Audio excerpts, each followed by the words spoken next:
सभी का स्वागत है। मैं हूं आपके साथ ममता तिवारी। शुरुआत इस बुलेटिन की करते हैं। चूरू में रात भर बारिश से सड़कें जलमग्न हो गई हैं। चांदनी चौक, जोहरी सागर, शिव कॉलोनी, चेजारा मोहल्ला और आदि निचले इलाके जो है वहां पर पानी भर गया है और मौसम विज्ञान केंद्र ने 28.2 mm बारिश दर्ज की है। तस्वीरें आप देखिए जरा, सड़कों पर किस तरीके से पानी भरा हुआ है। जहां ठंड खत्म हो रही थी वहां अचानक से बारिश और ओले गिरने से मौसम एकदम से बदल गया है और जिस बारिश का अंदाजा लोगों को नहीं था, उस बारिश ने सड़कों का हाल इस तरीके का कर दिया है कि वहां पर चलना भी लोगों के लिए मुश्किल हो गया है, क्योंकि पूरे सड़क पर पानी भरा हुआ है, जिससे आवागमन करने में लोगों को काफी परेशानी हो रही है। तो ये तस्वीरें बता रही हैं कि किस तरीके से सड़कों में पानी भरा आया है और लोगों के घरों में तक पानी घुस गया है। बारिश के कारण सड़कें पानी से लबालब हो गई हैं। राजस्थान में वेस्टर्न डिस्टर्बेंस के असर से कई जिलों में बारिश के साथ ओलावृष्टि देखने को मिली है। हम आपको 3 तस्वीरें दिखाएंगे। जो बीकानेर की है पहली तस्वीर, जिसमें आंधी के साथ बारिश हुई है और लूणकरणसर में ओले भी गिरे हैं। बात चूरू जिले की करें तो शुक्रवार को शाम करीब 4 बजे तेज बारिश के साथ ओले गिरे। रतनगढ़ तहसील के कांगड़ गांव में ओलावृष्टि हुई है, तो वहीं अलवर में भी ओलावृष्टि के कारण खेतों में खड़ी फसल नीचे गिर गई है। तो 3 तस्वीरें बीकानेर, चूरू और अलवर से सामने आई है, जहां पर कहीं बर्फबारी देखने को मिली है तो कहीं पर ओले गिरने से फसलें जो हैं वो काफी ज्यादा खराब हो गई हैं और जायजा लेने के लिए अधिकारी भी खेतों में पहुंचे हैं। मार्च का महीना शुरू हो गया है और रेतीले धोरों में बर्फ की सफेद चादर सी बिछ गई है। ऐसा नजारा हो गया है मानो ये रेगिस्तान नहीं, कश्मीर की वादियां हैं। यकीन नहीं होता है तो देखिए जरा ये तस्वीरें। चूरू जिले के राजगढ़, रतनगढ़ और सरदार शहर से आई ये तस्वीरें हैं। ओलावृष्टि के साथ हर तरफ सफेद चादर बिछी नजर आ रही है। बारिश के साथ हुई ओलावृष्टि से फसलों को काफी नुकसान पहुंचा है। तो ये तस्वीरें बता रही हैं कि किस तरीके से ओलावृष्टि हुई है। एकदम से अगर आप नजर दौड़ाएंगे तो आपको ऐसा लगेगा मानो बर्फ गिर रही हो, लेकिन ये ओले गिरे हैं और बारिश हुई है, जिस वजह से फसलों को काफी ज्यादा नुकसान हुआ है, क्योंकि ये एक ऐसे स्टेज में फसल थी जहां पर जो पकने के लिए तैयार थी और जिनकी कटाई होनी थी, लेकिन अचानक से हुई बारिश और इस ओलावृष्टि ने फसलों को काफी ज्यादा नुकसान पहुंचाया है। खैरथल तिजारा जिले के भिवाड़ी में मौसम का कहर देखने को मिल रहा है, जहां तेज बारिश के साथ ओले गिरे हैं और ओले की वजह से सरसों और गेहूं की फसल बर्बाद हो गई है। ऐसे में किसानों को भारी नुकसान हुआ है। तेज हवाओं के साथ जोरदार ओलावृष्टि हुई है, इससे क्षेत्र में ठंडक बढ़ गई है। पिछले 2 दिनों से आसमान में काले बादल छाए हुए थे और शुक्रवार को भी दिन भर काली घटाएं छाई रही, लेकिन देर शाम तेज हवाएं चलनी शुरू हुई। इसके बाद झमाझम बारिश के साथ ओलावृष्टि शुरू हो गई। करीब 15 से 20 मिनट तक क्षेत्र में ओले गिरते रहे और इस समय किसानों की फसलों, जो सरसों की फसल है वो पकने को खेत में तैयार है। गेहूं की फसल भी खड़ी हो चुकी है और पूरी तरीके से वो भी पकने को तैयार है, लेकिन ओलावृष्टि से दोनों फसलों को बुरी तरह से नुकसान हुआ है। प्रभावित हुई हैं फसलें और किसानों को भारी नुकसान बताया जा रहा है।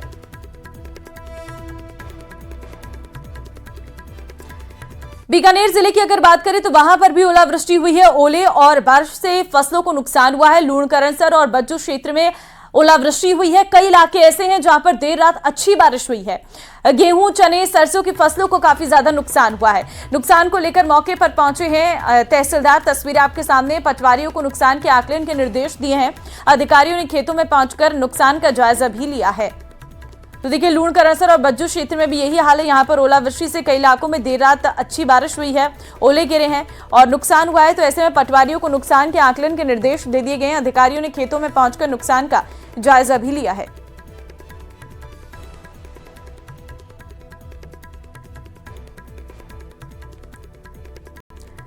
तो वहीं अब खबर श्रीगंगानगर से है, जहां पिछले 2 दिनों में पश्चिमी विक्षोभ की सक्रियता के चलते हुई बारिश के बाद यहां दिन और रात के तापमान में गिरावट दर्ज की गई है। तो वहीं आज सुबह से ही समूचा श्रीगंगानगर घने कोहरे की चादर में लिपटा हुआ है।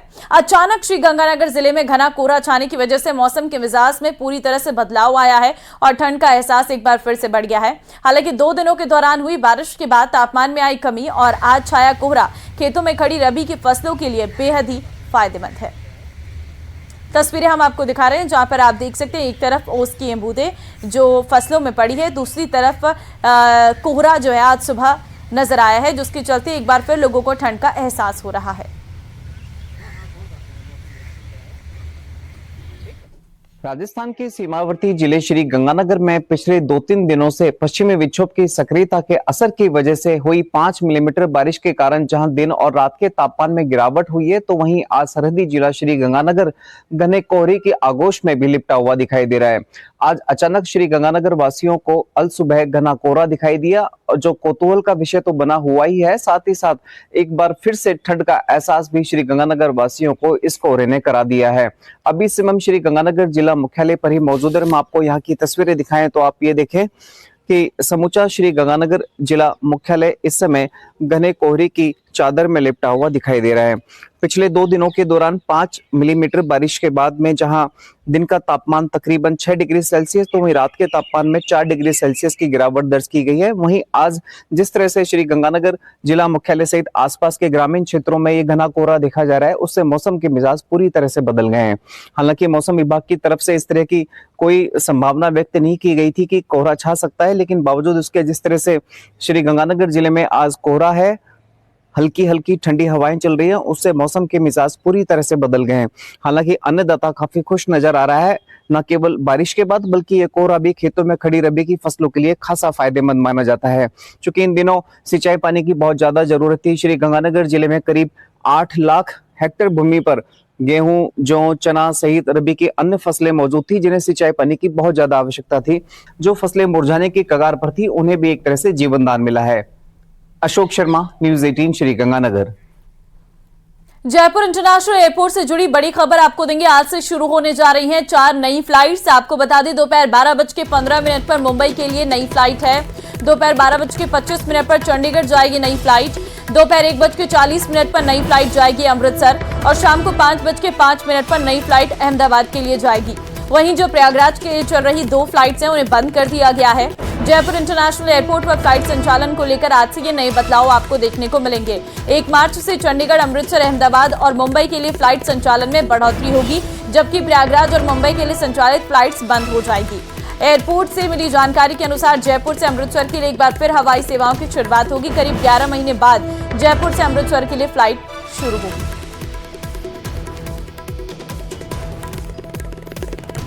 तो कुछ शेड्यूल में बदलाव किया गया है। आज से कुछ नई फ्लाइट्स शुरू हो रही हैं। 4 ये नई फ्लाइट्स हैं जो आज से शुरू होंगी, जिसमें एक चंडीगढ़ जाएगी, मुंबई के लिए फ्लाइट है, अमृतसर के लिए फ्लाइट है और अहमदाबाद के लिए फ्लाइट है। ये 4 नई फ्लाइट्स जो हैं वो आज से एड ऑन की जा रही हैं। और वहीं आपको ये भी बता दें कि जो प्रयागराज के लिए स्पेशल फ्लाइट्स चलाई गई थी ताकि लोग महाकुंभ आसानी से जा सके, तो ऐसे में 2 फ्लाइट्स जो हैं वो बंद हो रही हैं। और अब खबर दौसा से है, जहां प्रयागराज महाकुंभ से जोधपुर जा रही एक बस दौसा में हादसे का शिकार हो गई। दौसा में नेशनल हाईवे 21 पर भांडारेज मोड़ के समीप बस आगे चल रहे ट्रक से टकरा गई। इस हादसे में बस अनियंत्रित होकर पलट गई। दुर्घटना की सूचना मिलने के बाद तत्काल सदर थाना पुलिस और एम्बुलेंस की गाड़ियां मौके पर पहुंची। उसके बाद घायलों को अस्पताल में भर्ती करवाया। हादसे में बस में सवार अधिकतर यात्रियों को चोटें आई हैं, लेकिन दौसा जिला अस्पताल में 7 यात्रियों को उपचार के लिए भर्ती कराया गया है। पुलिस हादसे के कारणों की जांच कर रही है। हालांकि प्रथम दृष्टया कोहरे के कारण या ओवरटेक के प्रयास के कारण यह हादसे के होने की संभावना है। फिलहाल पुलिस पूरे मामले की जांच में जुटी है।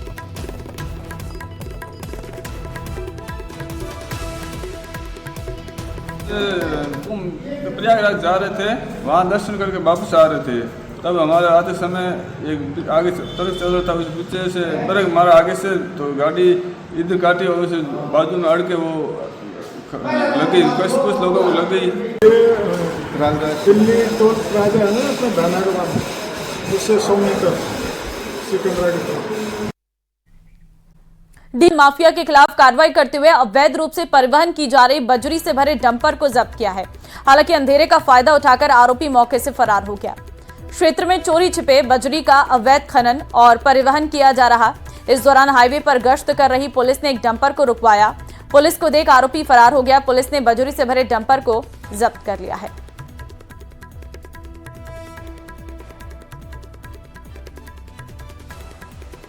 कोटा में बिहार से मजदूरी के लिए आए अहमदाबाद जा रहे 3 नाबालिग बाल मजदूरों को पुलिस ने दस्तयाब किया है। अजीमाबाद एक्सप्रेस में आरपीएफ ने तीनों बाल मजदूरों को दस्तयाब किया।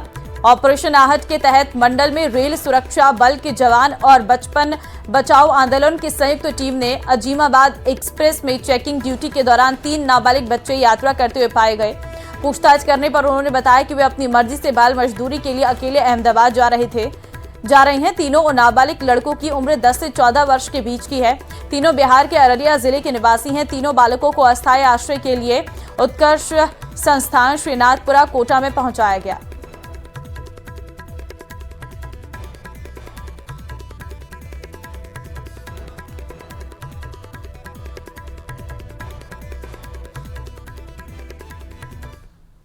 और बुलेटिन में बात अब देशवासियों को स्तब्ध कर देने वाले उस अनीता हत्याकांड की, जिसकी गुत्थी को सुलझाने में जुटी सीबीआई हर कड़ी को डिकोड करने में जुटी है। जांच में जुटी दिल्ली सीबीआई की टीम ने आज कल अनीता के घर और ब्यूटी पार्लर की छानबीन की है। ये रिपोर्ट देखिए।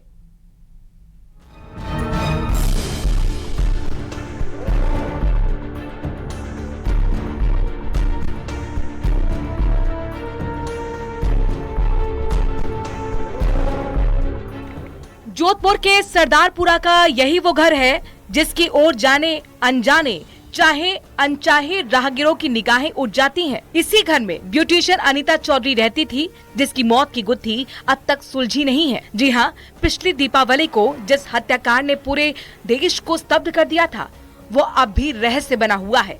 राजस्थान पुलिस की दलील जब जमाने के गले नीचे नहीं उतरी, तब राज्य सरकार की सिफारिश पर सीबीआई ने जांच का जिम्मा संभाला। शुक्रवार को सीबीआई टीम ने अनीता के घर, ब्यूटी पार्लर की छानबीन की, पार्लर घर से मिले कागजों को खंगाला, अनीता के पति और बेटे से पूछताछ की। अनीता के ब्यूटी पार्लर से एक आईपैड मिला। करीब 20 दिन पहले भी सीबीआई टीम जोधपुर आई थी। तब अनीता के पति मनमोहन चौधरी और बेटे राहुल से 7 घंटे तक चर्चा की थी। सूत्रों से मिली जानकारी के मुताबिक शुक्रवार को सीबीआई टीम ने अनीता चौधरी के किसी विवाद और प्रॉपर्टी के लेन देन के मुद्दे पर भी पूछताछ की।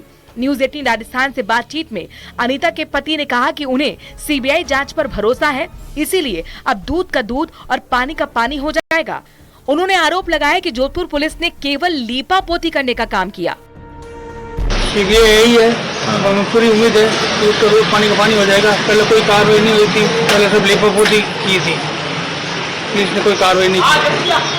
सीबीआई आने से हमें पूरी उम्मीद हो गई है, अब मेन मुलजिम मास्टरमाइंड पकड़ा जाएगा। अच्छा, कब आपके यहाँ पे आई थी? कितने अधिकारी आए? कितने जनों को बुलाया अभी तक? सुबह आए अपने यहाँ, तो मैसेज आया था अपने यहाँ, सुबह आया था, दुकान की तलाशी वगैरह ले कराई, वहाँ चेकिंग की। अभी घर पे आए, अभी घर पे चल रहा है, सर्वे कर रहे हैं, बना रहे हैं। क्या कुछ आपसे जानकारी ली गई? मैन कोई आपके सामने नाम आया कोई किसी का? अभी अपना हिसाब कर रहे हैं। आपसे कुछ जानकारी ली गई? आपको बताते चले कि जोधपुर के सरदारपुरा बी रोड निवासी अनीता चौधरी 27 अक्टूबर को ब्यूटी पार्लर से गंगाड़ा में गुलामुद्दीन के घर गई थी, जहां कोल्ड ड्रिंक में नशीली गोलियां खिलाकर गुलामुद्दीन ने उसे बेहोश कर दिया था और फिर सोने के जेवर लूटकर अनीता की हत्या कर दी।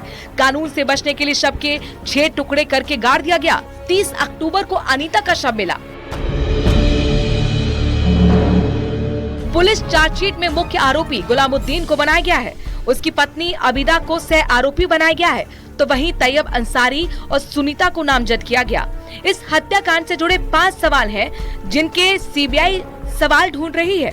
सबसे बड़ा आरोप 10 लाख की सुपारी देकर मर्डर करवाने का है, तो वहीं अनीता चौधरी की सहेली सुनीता की भूमिका पर भी संदेह है। न्यूज 18 राजस्थान के लिए जोधपुर से चंद्रशेखर व्यास की रिपोर्ट।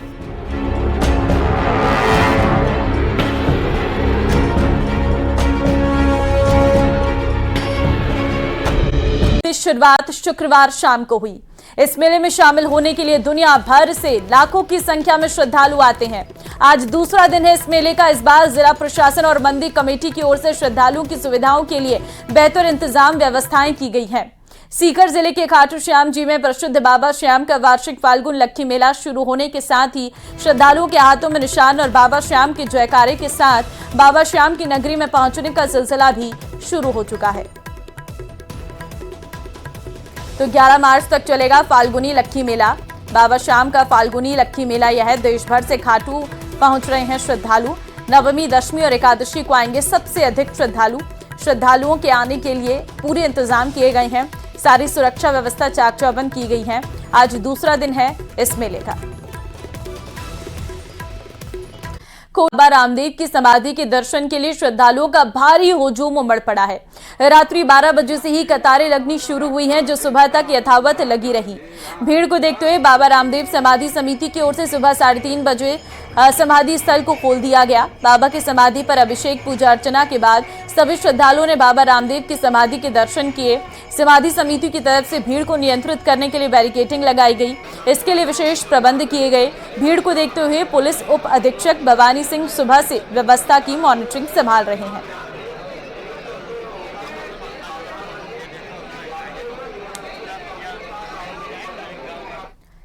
झुंझुनू में उदयपुर वाटी के धोलाखेड़ा गांव की 50 वर्षीय किरण खैरवा भले ही हादसे के बाद खुद जिंदगी की जंग हार गई, लेकिन वो 4 लोगों को जीवन दान दे गई।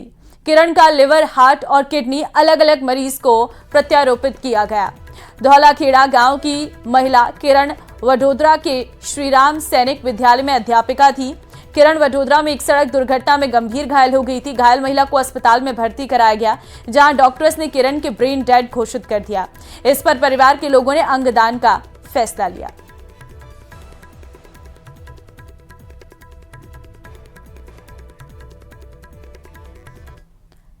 कोटा में भामाशाह मंडी में हड़ताल के चलते हजारों मजदूरों की रोजी रोटी पर संकट छाने लगा है। मंडियों से कृषक कल्याण टैक्स हटाने की मांग को लेकर व्यापारिक वर्ग हड़ताल पर है। मंडी में जिंस खरीद फरोख्त का व्यापार चौपट है, कोई जिंस नहीं बिक रही है। ऐसे में पल्लेदार हमाओं को रोजगार नहीं मिल रहा है और कोटा भामाशाह मंडी में 5000 के आसपास मजदूर मजदूरी करते हैं, जिनके सामने रोजगार का संकट खड़ा हो रहा है। तो मजदूरों की रोजी रोटी पर संकट खड़ा हो गया है, क्योंकि हड़ताल लगातार जारी है। कोटा में भामाशाह मंडी में हड़ताल के चलते हजारों मजदूरों की रोजी रोटी पर संकट छाने लगा है। मंडियों से कृषक कल्याण टैक्स हटाने की मांग को लेकर व्यापारिक वर्ग हड़ताल पर है। मंडी में जिंस खरीद फरोख्त का व्यापार चौपट है, कोई जिंस नहीं बिक रही है। ऐसे में पल्लेदार हम्मालों को रोजगार नहीं मिल रहा है और कोटा भामाशाह मंडी में 5000 के आसपास मजदूर मजदूरी करते हैं, जिनके सामने रोजगार का संकट खड़ा हो गया है।